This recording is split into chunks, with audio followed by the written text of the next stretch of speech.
Hi, my name is Alex Phillips, and I'm the CIO of NOV. My job is to make sure our IT infrastructure and security enable our business as we power the people who power the world.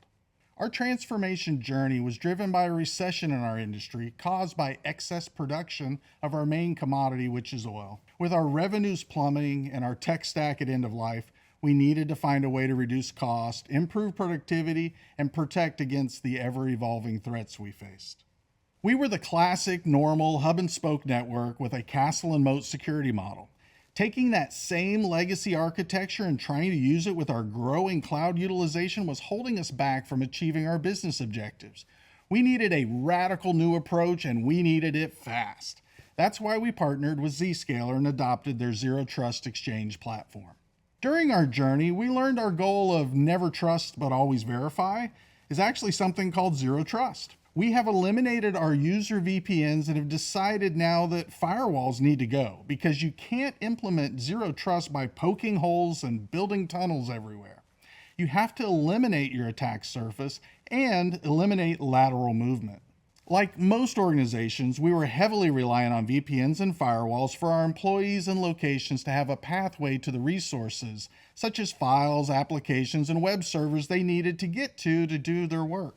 Problem was, our firewalls and VPNs were exposing public IP addresses on the internet. They were discoverable by design and created an attack surface that has kind of ended up as an unintended consequence. VPNs and firewalls expose their IP address publicly and act like a homing beacon for the bad guys that says, "Here I am, come attack me."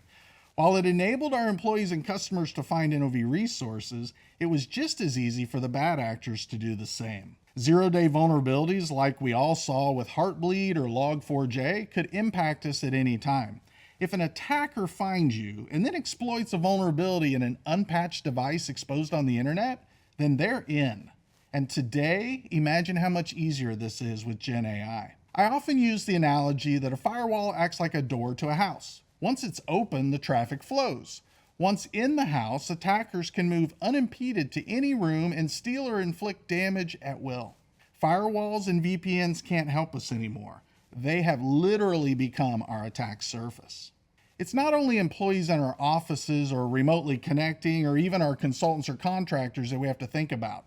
This risk is constantly expanding. Think about all the IoT equipment, such as time clocks, cameras, access control systems, and even more scattered all across our enterprise, or the CNC machines and sensors at our manufacturing facilities. And this is to say nothing about all of our NOV equipment on oil and gas rigs across the planet, where our customers need data streamed to them in real time, many of which are only accessible via satellite.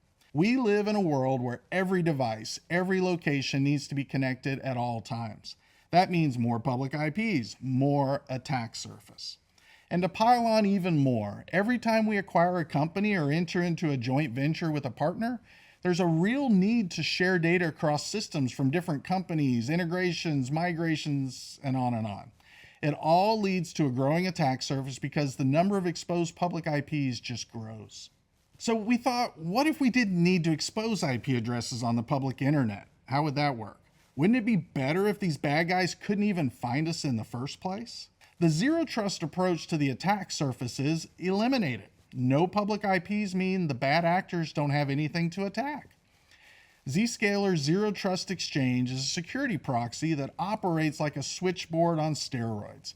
It delivers policy-based conditional access. It will check identity, context, and posture before stitching together connections between entities, between users and applications or admins to OT systems, or even branch sites to data centers. The only thing exposed is the Zscaler proxy. I don't have to expose any of my public IP addresses. As we implement, it's like we put on a cloaking device and our operations simply went dark, invisible from the internet. It is a journey, but we need to start now. Yes, it is probably impossible to eliminate every public IP address. For example, my company can never eliminate the public IP address for our external website. Everyone needs to be able to get to that. But challenge your teams. Going down from 100 to 5 IP addresses will substantially reduce your attack surface and your risk of breach. We need partners with new thinking, not doubling down on what got us into this problem. You also can't boil the ocean all at once, and we need partners that can work together on a phased transformation journey that realizes there will still be some legacy that needs to be supported. We partnered with Zscaler and adopted their Zero Trust Exchange platform to eliminate a bunch of legacy point products, which helps us drastically reduce cost and complexity, and it also improves our user experience. And of course, just like with our legacy vendors, resilience and uptime is critical. The reality is, if Zscaler doesn't work, NOV doesn't work. Their resilient, comprehensive Zero Trust platform has been pivotal in helping make NOV business a lot more agile. It's saved us millions of dollars, improved our user productivity, and drastically improved our security posture.